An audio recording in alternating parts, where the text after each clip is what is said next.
12ਵੀਂ ਜਮਾਤ ਦਾ ਸਬਕ ਹੈ ਹੱਬਾ ਖਾਤੂਨ। ਡਾਕਟਰ ਯੂਸਫ ਬੁਖਾਰੀ ਹੋਰਾਂ ਨੇ ਲਿਖਿਆ ਸਫਾ ਨੰਬਰ 32 ਤੇ ਅੱਜ ਅਸੀਂ ਇਹ ਪੜ੍ਹਾਂ।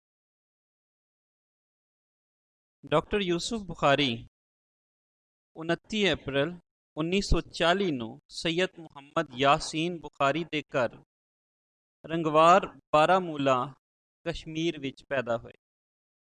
ਪਹਿਲਾ ਸਵਾਲ ਜਿਹੜਾ ਹਰ ਜੀਵਨੀ ਦੇ ਹਵਾਲੇ ਨਾਲ ਆਉਂਦਾ ਹੈ ਉਹਦੇ 'ਚ ਇਹ ਸਵਾਲ ਬਣ ਜਾਏਗਾ ਕਿ ਡਾਕਟਰ ਯੂਸਫ ਬੁਖਾਰੀ ਕਦੋਂ ਤੇ ਕਿੱਥੇ ਪੈਦਾ ਹੋਏ। ਦੂਜਾ ਸਵਾਲ, ਡਾਕਟਰ ਯੂਸਫ ਬੁਖਾਰੀ ਹੋਰਾਂ ਨੇ ਤਾਲੀਮ ਜਿਹੜੀ ਹੈ ਉਹ ਕਿੱਥੋਂ ਹਾਸਲ ਕੀਤੀ। ਮੁੱਢਲੀ ਤਾਲੀਮ saint Joseph high school Baramulla Kashmir ਤੋਂ ਹਾਸਲ ਕੀਤੀ। ਐਮ ਏ ਉਰਦੂ ਤੇ ਐਮ ਏ ਅੰਗਰੇਜ਼ੀ ਦੇ ਇਮਤਿਹਾਨ ਪਾਸ ਕਰਨ ਤੋਂ ਬਾਅਦ ਕੁਝ ਅਰਸਾ ਮੁਖਤਲਿਫ ਕਾਲਜਾਂ ਤੇ ਯੂਨੀਵਰਸਿਟੀ ਵਿੱਚ ਪੜ੍ਹਾਉਂਦੇ ਰਹੇ। 5 ਵਰ੍ਹੇ ਤੀਕਰ ਗਵਰਨਮੈਂਟ ਕਾਲਜ ਖਾਰਾਨ ਦੇ ਪ੍ਰਿੰਸੀਪਲ ਵੀ ਰਹੇ। ਸਵਾਲ ਆ ਸਕਦਾ ਹੈ ਕਿ ਡਾਕਟਰ ਯੂਸਫ ਬੁਖਾਰੀ ਕਿਹੜੇ ਕਾਲਜ ਦੇ ਪ੍ਰਿੰਸੀਪਲ ਨੇ। ਗਵਰਨਮੈਂਟ ਕਾਲਜ ਖਾਰਾਨ ਕਿੰਨੇ ਸਾਲ ਤੱਕ ਰਹੇ? 5 साल तक, 5 वरे तक। कश्मीरी और उर्दू ज़ुबान का तकाबली मुताला दे उनवान हेठ तहकीकी मकाला लिख के पंजाब यूनिवर्सिटी तो PhD की डिग्री हासिल की। डॉक्टर यूसुफ बुखारी नूं यह इजाज़ हासिल है कि पंजाब यूनिवर्सिटी विच कश्मीरी ज़ुबान ते अदब की इब्तदा इन्हां दे हत्थों ही हुई। उर्दू अंग्रेज़ी तो वक् पंजाबी ते कश्मीरी ज़ुबानां विच भी लिखते हैं। सवाल बन जाएगा कि पंजाब यूनिवर्सिटी विच कश्मीरी ज़ुबान की पढ़ाई की इब्तदा कितों हुई? डॉक्टर यूसुफ बुखारी होरां ने की। यानी इहदा आसान जिहा जवाब कि डॉक्टर यूसुफ बुखारी होरां ने पंजाब यूनिवर्सिटी विच कश्मीरी ज़ुबान ते अदब की इब्तदा की। अगला सवाल बनेगा, डॉक्टर यूसुफ बुखारी किहड़ियां ज़ुबानां विच लिखदे ने। डॉक्टर यूसुफ बुखारी कश्मीरी, पंजाबी, उर्दू ते अंग्रेज़ी ज़ुबानां विच लिखदे ने। उन्हां ने अपनी ज़ुबान दे नाल नाल पंजाबी ज़ुबान नाल भी मुहब्बत नूं दिखाया ते फिर इस दा सबूत उन्हां दीयां लिखतां विच भी मिलदा है। जिवें अल्ताफ कुरैशी होरां दा चेता आ रहा है कि उन्हां दी किताब अखियां दे परछावें, शायरी दी किताब है, उन्हां दी अखियां दे परछावें, वो भी कश्मीरी सन, पर जदों वो लाहौर आके रहन लगे तो उन्हां नूं पंजाबी जुबान ने इन्ना मुतासिर किया कि वो पंजाबी जुबान विच लिखन लग पे। डॉक्टर यूसुफ बुखारी दे हवाले नाल आने आ। भावें उन्हां दा मनपसंद मजमून कश्मीरियात है, फिर भी पंजाबी जुबान ते पंजाबी रहतल नाल उन्हां दा अनमिट, जिन्हों मिटाया नहीं जा सकता, मुहब्बत का अंदाज़ा इत्थों लाया जा सकता है कि कश्मीरियात बारे पंजाबी विच भी लिखते हैं। जुबान आम फहम ते रवां इस्तेमाल करते हैं, जिहदे विच तहकीकी ते इल्मी रंग नुमाया होंदा है। सवाल बन सकता है कि डॉक्टर यूसुफ बुखारी का लिखन ढंग की है। डॉक्टर यूसुफ बुखारी आम फहम ते रवां पंजाबी विच लिखते हैं तां जो आम लोकाई तक, आम पढ़न वाले तक जिहड़ी उन्हां दी गल अपड़ सके। पर इहदे बावजूद उन्हां दीयां लिखतां विच तहकीकी ते इल्मी रंग जिहड़ा है वो वध तो वध हुंदा है। अजकल पंजाब यूनिवर्सिटी शोभा कश्मीरियात दे सरबराह ने हुण तक इन्हां दीयां ਇਹ किताबां छप चुकियां ने। डॉक्टर यूसुफ बुखारी दीयां किताबां किहड़ियां किताबां छप चुकियां ने? अगर असीं इहदा जवाब दईए, कश्मीरी उर्दू का तकाबली मुताला, मकालात, आलम तसव्वुफ और कश्मीर, ठीक है। तीजी किताब काशर कथा और कश्मीरी लिसानियात, काशर ग्रामर, आओ कश्मीरी सीखें। सोन रसूल पाक सीरत पाक दे हवाले नाल है। काशर शायरी, सूफियाए कश्मीर और कश्मीरनामा, ਇਹ ਉਹਨਾਂ ਦੀਆਂ किताबां ਜਿਹੜੀਆਂ ਨੇ छप चुकियां ने। ਉਹਨਾਂ ਦਾ सबक ਅਸੀਂ लिखिया होया लेख ਜਿਹੜਾ ਉਹ पढ़ने ਆ। हब्बा खातून ਦੇ बारे है। हब्बा खातून ਜਿਹੜੀ कश्मीरी ਜ਼ੁਬਾਨ ਦੀ ਬਹੁਤ ਵੱਡੀ ਸ਼ਾਇਰਾ ਹੈ। ਉਹਨਾਂ ਨੇ ਕਿਵੇਂ ਜੀਵਨ ਹੰਡਾਇਆ ਤੇ ਉਹਨਾਂ ਦੀ ਲਿਖਤਾਂ ਦੀ ਕੀ ਖਾਸੀਅਤ ਸੀ, ਉਹ ਸਾਡਾ ਇਸ ਸਬਕ 'ਚ ਮੌਜੂ ਬਣੇ। ਕਸ਼ਮੀਰ ਦੀ ਵਾਦੀ, ਜਿਸ ਨੂੰ ਜੰਨਤ ਨਜ਼ੀਰ ਵੀ ਆਖਿਆ ਜਾਂਦਾ, ਜੰਨਤ ਨਜ਼ੀਰ ਆਖਣਾ ਯਾਨੀ ਜੰਨਤ ਦੀ ਮਿਸਾਲ ਵਾਂਗ, ਇਹ ਦੁਨੀਆ ਦੀਆਂ ਹਸੀਨ ਤਰੀਨ ਵਾਦੀਆਂ ਵਿੱਚ ਸ਼ੁਮਾਰ ਹੁੰਦੀ ਏ। ਇੱਥੇ ਵੰਨ ਸਵੰਨੇ ਰੁੱਖਾਂ ਨੇ ਬਹਾਰ ਲਾਈ ਹੋਈ ਹੈ।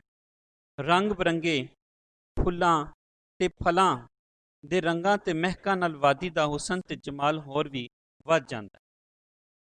ਗੱਲ ਕੀ ਏ, ਇਹ ਕੁਦਰਤ ਦੀਆਂ ਅਣਗਿਣਤ ਰਨਾਈਆਂ ਇਸ ਖਿੱਤੇ ਦੀਆਂ ਅਨਮੋਲ ਟੂੰਬਾਂ ਨੇ।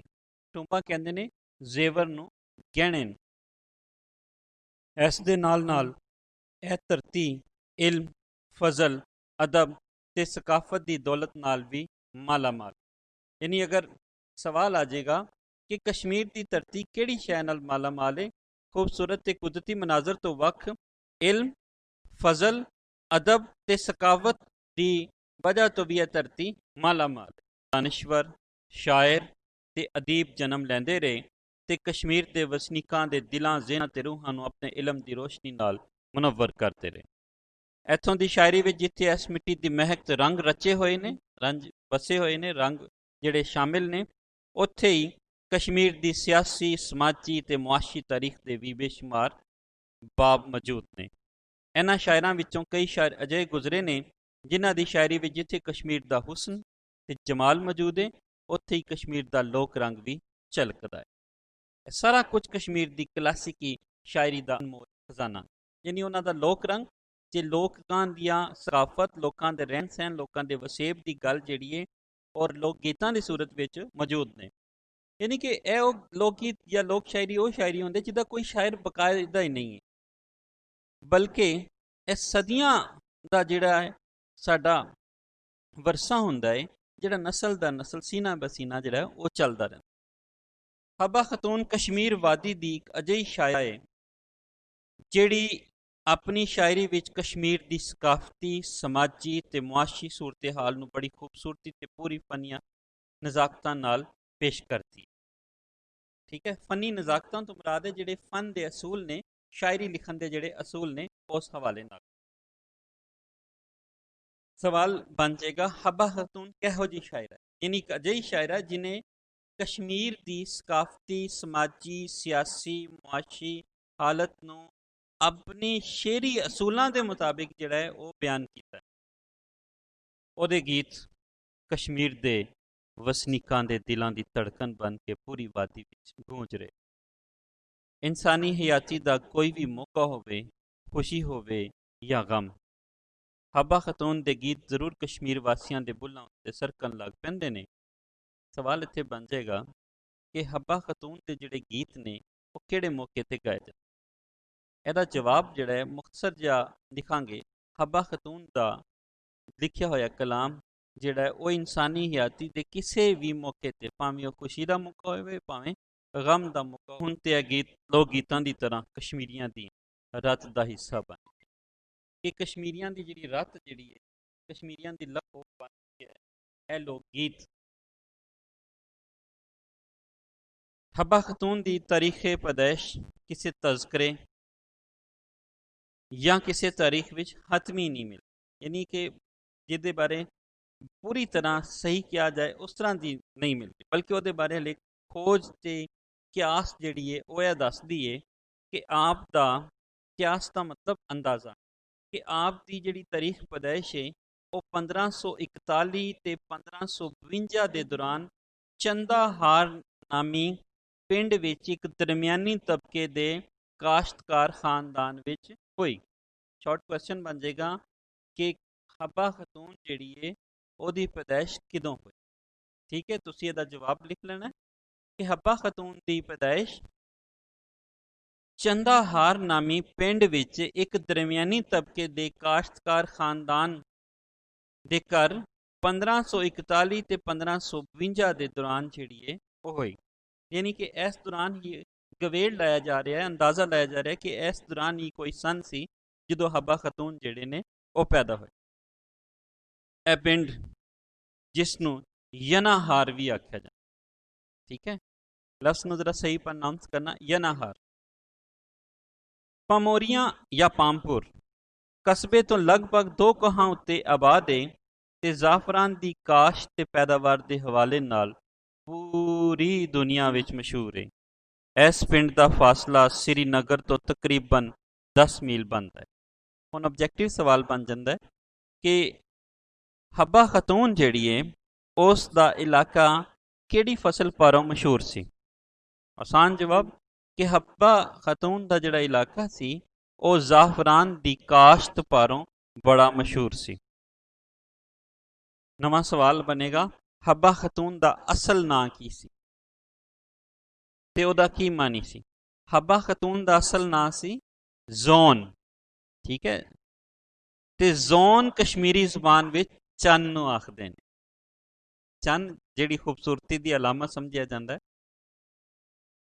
ਹੱਬਾ ਖਤੂਨ ਬਾਰੇ ਆਖਿਆ ਜਾਂਦਾ ਹੈ ਕਿ ਅੱਲਾਹ ਤਾਲਾ ਨੇ ਉਹਨੂੰ ਹੁਸਨ ਤੇ ਜਮਾਲ ਵਾਫਰ ਮਕਦਾਰ ਵਿੱਚ ਬਖਸ਼ਿਆ ਸੀ। ਸ਼ਾਇਦ ਐਸੀ ਵਜ੍ਹਾ ਤੋਂ ਉਸ ਨੂੰ ਚੰਨ ਵੀ ਆਖਿਆ ਜਾਂਦਾ ਸੀ। ਹੱਬਾ ਖਤੂਨ ਨੇ ਮੁੱਢਲੀ ਤਾਲੀਮ ਆਪਣੇ ਪਿੰਡ ਦੇ ਮੌਲਵੀ ਸਾਹਿਬ ਕੋਲੋਂ ਹਾਸਿਲ ਕੀਤੀ।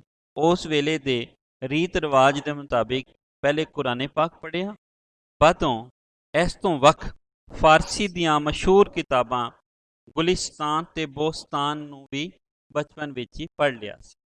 ਆਬਜੈਕਟਿਵ ਦਾ ਸਵਾਲ ਜਿਹੜਾ ਬਣ ਜਾਏਗਾ ਕਿ ਹੱਬਾ ਖਤੂਨ ਨੇ ਆਪਣੇ ਬਚਪਨ ਵਿੱਚ ਕਿਹੜੀਆਂ ਕਿਤਾਬਾਂ ਪੜ੍ਹੀਆਂ ਸਨ।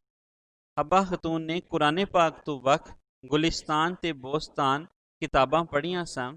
ਗੁਲਿਸਤਾਨ ਤੇ ਬੋਸਤਾਨ ਸ਼ੇਖ ਸਾਦੀ ਹੋਰਾਂ ਦੀਆਂ ਲਿਖੀਆਂ ਕਿਤਾਬਾਂ ਨੇ, ਬਲਕਿ ਜੇ ਕਦਰੇ ਵੇਲ ਮਿਲੇ ਤੇ ਜ਼ਰੂਰ ਇਸ ਨੂੰ ਪੜ੍ਹੋ।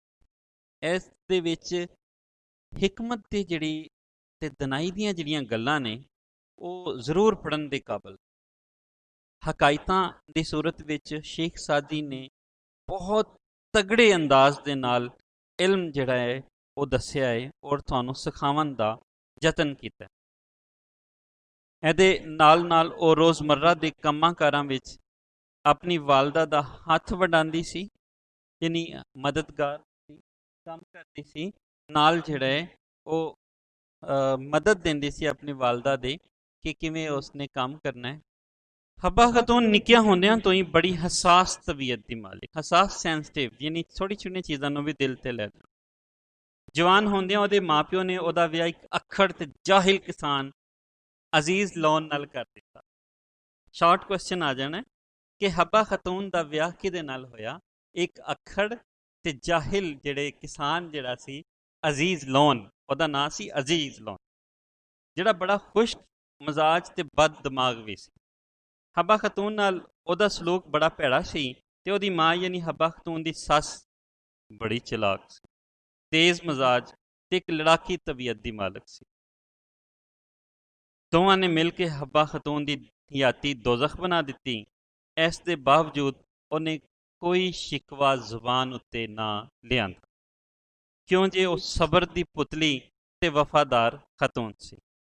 ਅੱਲਾਹ ਤਾਲਾ ਨੇ ਉਹਨੂੰ ਸ਼ਾਇਰੀ ਦਾ ਮਲਿਕਾ ਬਖਸ਼ਿਆ ਸੀ, ਯਾਨੀ ਕਿ ਸ਼ਾਇਰੀ ਉੱਤੇ ਪੂਰੀ ਕੁਦਰਤ ਰੱਖਦੀ ਸੀ ਉਸਨੂੰ ਬਿਆਨਨ ਦੇ ਢੰਗ ਵਾਸਤੇ। ਉਹਦੇ ਉੱਤੇ ਇਲਜ਼ਾਮ ਲਾਇਆ ਗਿਆ ਕਿ ਉਹ ਸ਼ਾਇਰੀ ਕਰਦੀ ਏ ਤੇ ਐਸੇ ਇਲਜ਼ਾਮ ਪਰੋਂ ਉਹਦੇ ਖਾਵਨ ਨੇ ਉਹਨੂੰ ਤਲਾਕ ਦੇ ਦਿੱਤੀ। ਸਹੁਰੇ ਘਰ ਉਹਦੇ ਉੱਤੇ ਕਿੰਨੇ ਕੁ ਜ਼ੁਲਮ ਹੋਏ ਉਹਦਾ ਅਕਸ ਹੱਬਾ ਖਤੂਨ ਦੀ ਸ਼ਾਇਰੀ ਵਿੱਚ ਨਜ਼ਰ ਆਉਂਦਾ। ਸ਼ਾਰਟ ਕੁਐਸਚਨ ਜਿਹੜੇ ਨੇ ਉਹ ਤੁਸੀਂ ਦੇਖੋ, ਉਹਦੇ 'ਚ ਬਣੇਗਾ ਕਿ ਹੱਬਾ ਖਤੂਨ ਦਾ ਵਿਆਹ ਕਿਹੜੇ ਬੰਦੇ ਨਾਲ ਹੋਇਆ। ਦੂਸਰਾ ਸਵਾਲ, ਹੱਬਾ ਖਤੂਨ ਦੇ ਸ਼ੋਹਰ ਦਾ ਮਜ਼ਾਜ ਕੈਸਾ ਸੀ। ਤੀਸਰਾ ਸਵਾਲ ਕਿ ਹੱਬਾ ਖਤੂਨ ਨੂੰ ਤਲਾਕ ਕਿਉਂ ਹੋਈ। ਚੌਥਾ ਸਵਾਲ ਕਿ ਹੱਬਾ ਖਤੂਨ ਨੂੰ ਕਿਹੜੀ ਸ਼ੈ ਦਾ ਮਾਲਿਕਾ ਬਖਸ਼ਿਆ ਗਿਆ ਸੀ। ਹੁਣ ਜ਼ੋਨ ਭਾਵੇਂ ਆਪਣੇ ਪੇਕੇ ਘਰ ਆਪਣੇ ਬਚਪਨ ਦੀਆਂ ਸਹੇਲੀਆਂ ਨਾਲ ਜ਼ਾਹਿਰੀ ਤੌਰ ਤੇ ਖੁਸ਼ ਨਜ਼ਰ ਆਉਂਦੀ ਸੀ, ਪਰ ਉਹਦੀ ਰੂਹ ਅੰਦਰ ਆਪਣੇ ਸਹੁਰੇ ਘਰ ਗੁਜ਼ਾਰੇ ਦਿਨਾਂ ਦੀ ਯਾਦ ਵਸੀ ਹੋਈ ਸੀ। ਯਾਨੀ ਉਹ ਆਪਣੇ ਮਾਜ਼ੀ ਵਿੱਚ ਗਵਾਚੀ ਰਹਿਣ ਲੱਗ ਪਈ ਤੇ ਸੱਸ ਦੀਆਂ ਜ਼ੁਲਮਾਂ ਤੇ ਨਫ਼ਰਤਾਂ ਦੇ ਜ਼ਖਮ ਵੀ ਅਜੇ ਤਾਜ਼ਾ ਹੀ ਸਨ। ਇੱਕ ਦਿਹਾੜੇ ਖੁਸ਼ਗਵਾਰ ਮੌਸਮ ਵਿੱਚ ਉਹ ਜ਼ਾਫਰਾਨ ਦੇ ਖੇਤਾਂ ਵਿੱਚ ਕੰਮ ਕਰ ਰਹੀ ਸੀ। ਜ਼ਾਫਰਾਨ ਜਿਹੜਾ ਪਿੱਛੇ ਵੀ ਜ਼ਿਕਰ ਆਇਆ ਤੁਸੀਂ ਦੇਖਿਆ ਕਿ ਉਹ ਉੱਥੇ ਜ਼ਾਫਰਾਨ ਦੀ ਕਾਸ਼ਤ ਬਹੁਤ ਜ਼ਿਆਦਾ ਹੁੰਦੀ ਸੀ ਤੇ ਆਪਣੇ ਗੁਜ਼ਰਿਆਂ ਦਿਨਾਂ ਨੂੰ ਚੇਤਾ ਕਰ ਰਹੀ ਤੇ ਉਸ ਨੂੰ ਸ਼ੇਰਾਂ ਦੇ ਰੂਪ ਵਿੱਚ ਗੁਣਗੁਣਾ ਰਹੀ ਸੀ, ਜਿਹਦਾ ਤਰਜਮਾ ਕੁਝ ਇਸ ਤਰ੍ਹਾਂ: ਸਹੁਰਿਆਂ ਦੇ ਨਾਲ ਮੇਰੀ ਬਣਦੀ ਨਹੀਂ, ਮੇਰੇ ਮਾਪਿਓ ਮੇਰਾ ਕੋਈ ਬੰਦੋਬਸਤ ਕਰੋ। ਪਿਛਲੀ ਲਾਈਨ ਯਾਦ ਰੱਖ ਲੈਣਾ, ਉਹ ਸਬਰ ਦੀ ਪੁਤਲੀ ਤੇ ਵਫਾਦਾਰ ਖਤੂਨ ਸੀ। ਸਹੁਰਿਆਂ ਦੇ ਨਾਲ ਮੇਰੀ ਬਣਦੀ ਨਹੀਂ, ਮੇਰੇ ਮਾਪਿਓ ਮੇਰਾ ਕੋਈ ਬੰਦੋਬਸਤ ਕਰੋ। ਇਤਫਾਕ ਨਾਲ ਐਨ ਉਸੇ ਵੇਲੇ, ਐਨ ਬਿਲਕੁਲ ਉਸੇ ਵੇਲੇ ਅਹਿਦ ਦੇ ਸੁਲਤਾਨ ਯੂਸਫ ਸ਼ਾਹ ਚੱਕ ਦਾ ਉੱਥੋਂ ਗੁਜ਼ਰ ਹੋਇਆ। ਯੂਸਫ ਸ਼ਾਹ ਚੱਕ ਉਸ ਦਾ ਹੁਕਮਰਾਨ ਸੀ। ਉਹ ਸ਼ਿਕਾਰ ਖੇਡਣ ਇਸ ਇਲਾਕੇ ਵਿੱਚ ਆਇਆ ਸੀ। ਉਹਨੇ ਜਦੋਂ ਹੱਬਾ ਖਤੂਨ ਦੀ ਦੁੱਖ, ਦਰਦ ਤੇ ਕਰਬ ਵਿੱਚ ਡੁੱਬੀ, ਕਰਬ ਜਿਹੜੀ ਤਕਲੀਫ, ਪਰੇਸ਼ਾਨੀ ਦਾ ਜਿਹੜਾ ਹਾੜਾ ਬਿਆਨ ਕਰਦੀ ਹੋਈ, ਪੁਰ ਤਸੀਰ ਆਵਾਜ਼ ਸੁਣੀ ਜਿਹੜੀ ਫਜ਼ਾਵਾਂ ਦਾ ਸੀਨਾ ਚੀਰਦੀ ਹੋਈ ਦੂਰ ਦੂਰ ਤੀਕਰ ਗੂੰਜ ਰਹੀ ਸੀ। ਦਿਆਪੁਰ ਕੈਫ ਤੇ ਸੋਜ਼, ਯਾਨੀ ਅੰਦਰ ਦੇ ਸਾੜ ਵਾਲੀ, ਅੰਦਰ ਦੀ ਕੈਫੀਅਤ ਨੂੰ ਬਿਆਨ ਕਰਨ ਵਾਲੀ ਦਰ ਆਵਾਜ਼ ਸੁਲਤਾਨ ਯੂਸਫ ਸ਼ਾਹ ਚੱਕ ਦੇ ਕੰਨਾਂ ਵਿੱਚ ਰਸ ਘੋਲ ਗਈ। ਉਹ ਬੇਖਤਿਆਰ ਇਸ ਆਵਾਜ਼ ਵੱਲ ਖਿੱਚਦਾ ਚਲਾ।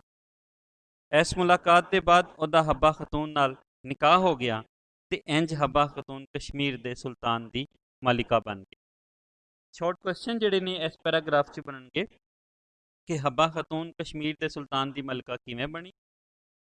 ਫਿਰ ਦੂਸਰਾ ਸਵਾਲ, ਹੱਬਾ ਖਤੂਨ ਦਾ ਸੁਲਤਾਨ ਯੂਸਫ ਸ਼ਾਹ ਚੱਕ ਨਾਲ ਮੁਲਾਕਾਤ ਕਿਵੇਂ ਹੋਈ, ਔਰ ਹੱਬਾ ਖਤੂਨ ਜਿਹੜਾ ਜ਼ਾਫਰਾਨ ਦੇ ਖੇਤਾਂ ਵਿੱਚ ਕੀ ਕਰ ਰਹੀ ਸੀ। ਯਾਨੀ ਉਹ ਫਸਲ ਜਿਹੜੀ ਉਹ ਨਾਲ ਨਾਲ ਖੇਤਾਂ 'ਚ ਕੰਮ ਕਰ ਰਹੀ ਸੀ, ਨਾਲ ਨਾਲ ਆਪਣਾ ਸ਼ੇਰ ਜਿਹੜੇ ਨੇ ਉਹ ਗੁਨਗੁਨਾ ਰਹੀ ਸੀ।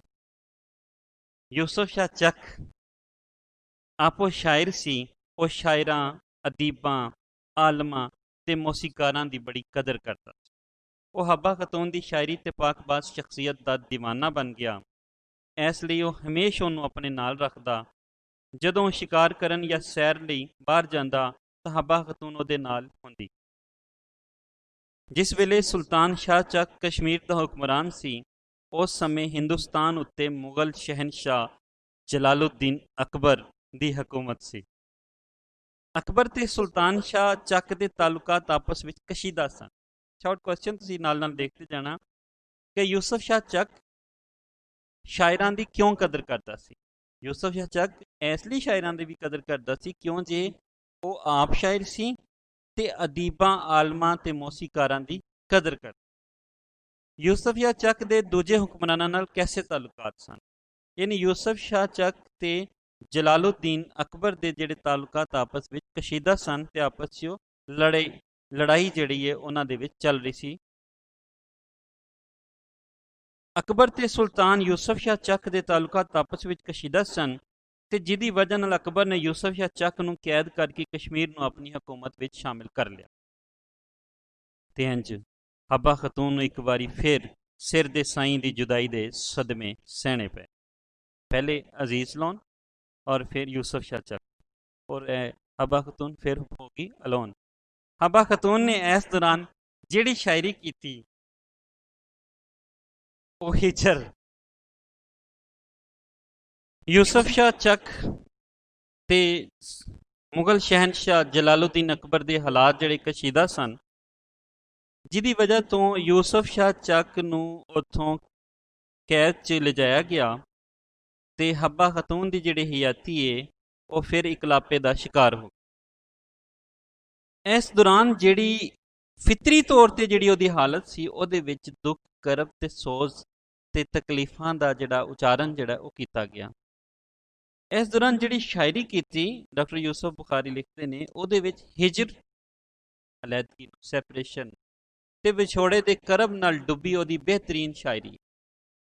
ਸਵਾਲ ਬਣ ਜਾਏਗਾ ਕਿ ਇੱਕ ਤੇ ਸਵਾਲ ਮੁਗਲ ਸ਼ਹਿਨਸ਼ਾਹ ਜਲਾਲੁਦੀਨ ਅਕਬਰ ਵਾਲਾ, ਦੂਜਾ ਸਵਾਲ ਕਿ ਯੂਸਫ ਸ਼ਾਹ ਚੱਕ ਦੇ ਜਾਵਨ ਤੋਂ ਬਾਅਦ ਹੱਬਾ ਖਤੂਨ ਦੀ ਸ਼ਾਇਰੀ ਵਿੱਚ ਕੀ ਤਬਦੀਲੀ ਆਈ। ਯਾਨੀ ਹਿਜਰ ਤੇ ਵਿਛੋੜੇ ਦਾ ਰੰਗ ਜਿਹੜਾ ਹੈ ਉਹਨਾਂ ਨੇ ਸ਼ਾਇਰੀ ਵਿੱਚ ਜ਼ਿਆਦਾ ਆ ਗਿਆ।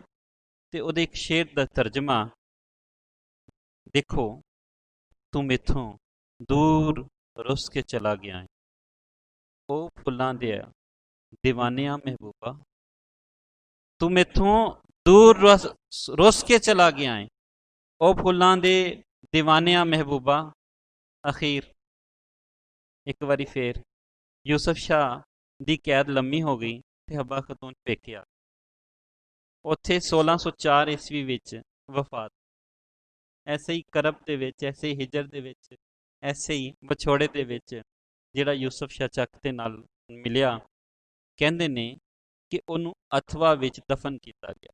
ਸ਼ਾਰਟ ਕੁਐਸਚਨ ਜਿਹੜੇ ਬਣਦੇ ਨੇ ਕਿ ਯੂਸਫ ਸ਼ਾਹ ਦੀ ਕੈਦ ਦੇ ਬਾਅਦ ਕੀ ਹਾਲਾਤ ਹੋਏ ਹੱਬਾ ਖਤੂਨ ਦੇ, ਯਾਨੀ ਹੱਬਾ ਖਤੂਨ ਦੀ ਵਫਾਤ ਹੋ ਗਈ 1604 ਈਸਵੀ ਵਿੱਚ, ਉਹਨਾਂ ਨੂੰ ਕਿੱਥੇ ਦਫਨ ਕੀਤਾ ਗਿਆ? ਅਥਵਾ ਇੱਕ ਇਲਾਕਾ ਹੈ, ਅਥਵਾ ਦੀ ਇੱਕ ਮਸੀਤ ਹੱਬਾ ਖਤੂਨ ਦੇ ਨਾਂ ਨਾਲ ਮਨਸੂਬ ਹੈ, ਯਾਨੀ ਉਹਨਾਂ ਦੇ ਨਾਂ ਤੇ ਰੱਖੀ ਗਈ ਹੈ।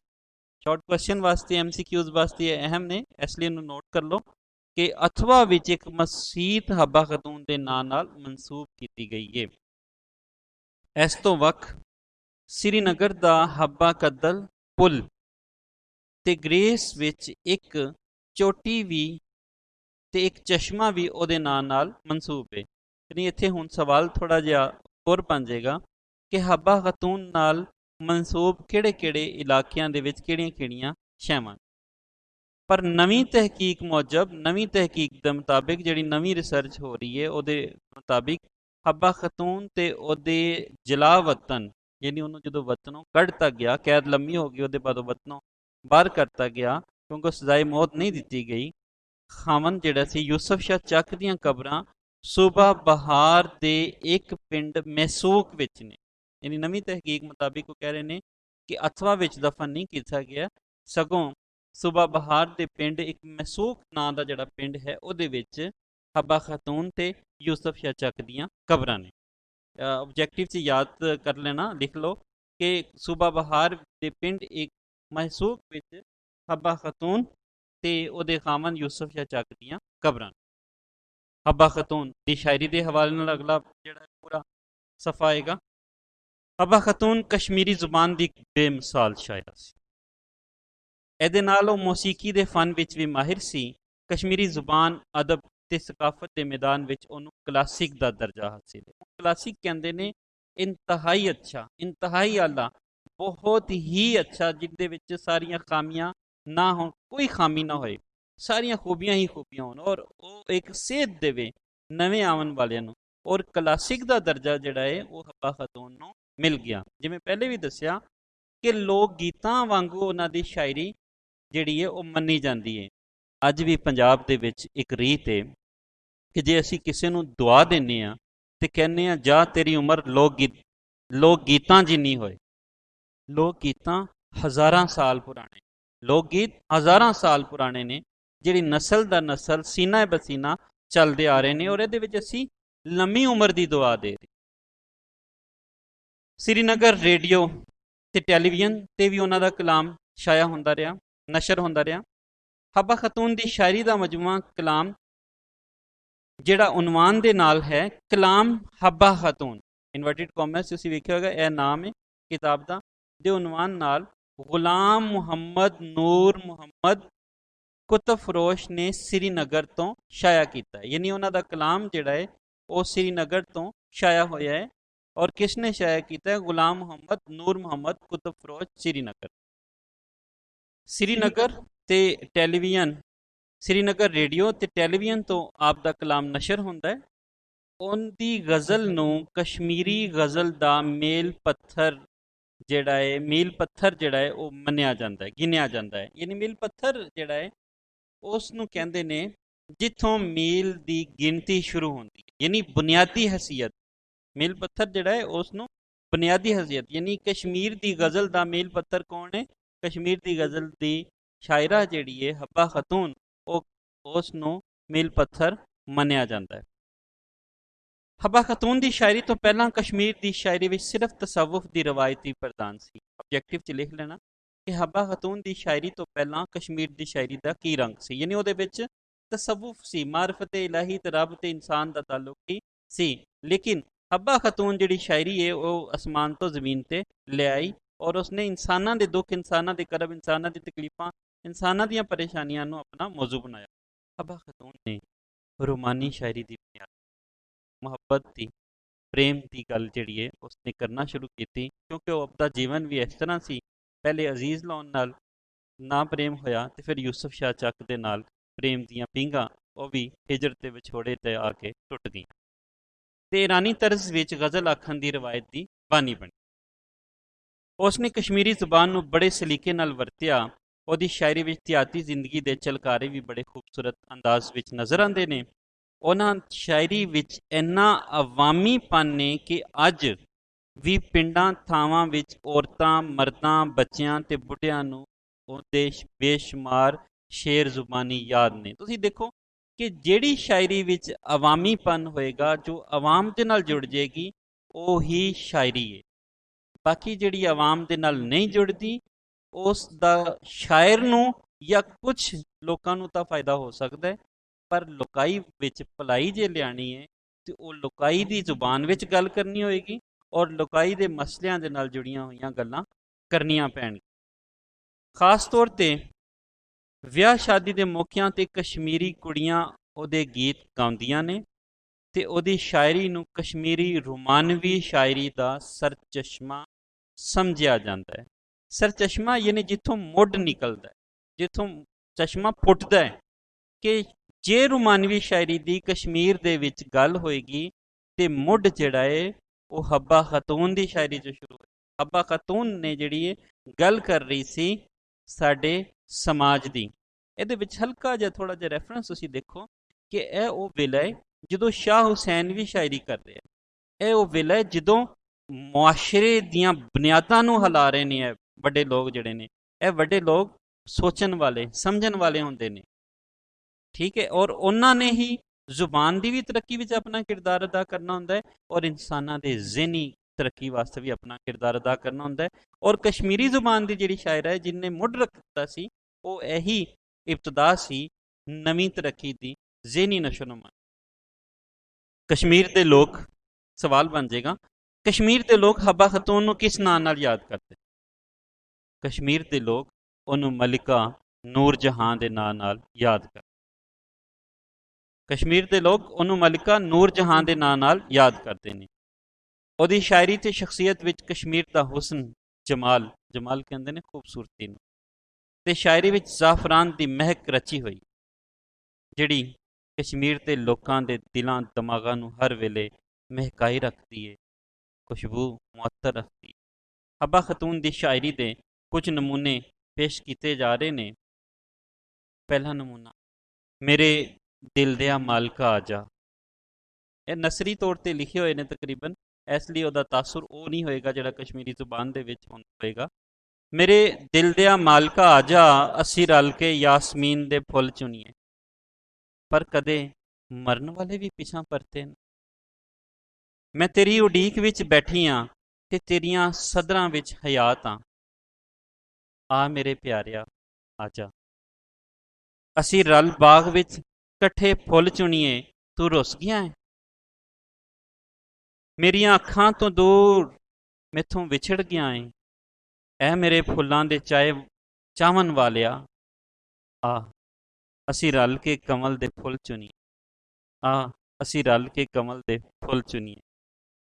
ਕੁਸਮ ਤੇ ਸੁੰਬਲ ਦੇ ਫੁੱਲਾਂ ਦੀਆਂ ਕੌਂਪਲਾਂ ਨਿਕਲ ਆਈਆਂ ਨੇ। ਦੂਜਾ ਜਿਹੜਾ ਹੈ ਉਹਦਾ ਮੁਹਾਂਦਰਾ, ਕੁਸਮ ਤੇ ਸੁੰਬਲ ਦੇ ਫੁੱਲਾਂ ਦੀਆਂ ਕੌਂਪਲਾਂ ਨਿਕਲ ਆਈਆਂ ਨੇ ਤੇ ਮੇਰੀਆਂ ਆਸਾਂ ਦੀਆਂ ਕਲੀਆਂ ਅੰਦਰ ਹੀ ਅੰਦਰ ਕੁਮਲਾ ਗਈਆਂ। ਤੇ ਮੇਰੀਆਂ ਆਸਾਂ ਦੀਆਂ ਕਲੀਆਂ ਅੰਦਰ ਹੀ ਅੰਦਰ ਕੁਮਲਾ ਗਈਆਂ ਨੇ। ਗਈ ਜਵਾਨੀ ਕਦੋਂ ਪਰਤਦੀ ਏ, ਗਈ ਜਵਾਨੀ ਕਦੋਂ ਪਰਤਦੀ ਏ, ਜਿਹੜੀ ਤੇਰੀ ਤਰ੍ਹਾਂ ਨਿਕਲ ਗਈ, ਜਿਹੜੀ ਤੈਰ ਦੀ ਤਰ੍ਹਾਂ ਨਿਕਲ ਗਈ ਏ। ਮੇਰੀ ਹਯਾਤੀ ਦੇ ਰੁੱਖਾਂ ਵਿੱਚ ਚਾਹਤ ਦੇ ਭਾਂਬੜ ਮੱਚੇ ਨੇ। ਮੇਰੀ ਹਯਾਤੀ ਦੇ ਰੁੱਖਾਂ ਵਿੱਚ ਚਾਹਤ ਦੇ ਭਾਂਬੜ ਮੱਚੇ ਨੇ।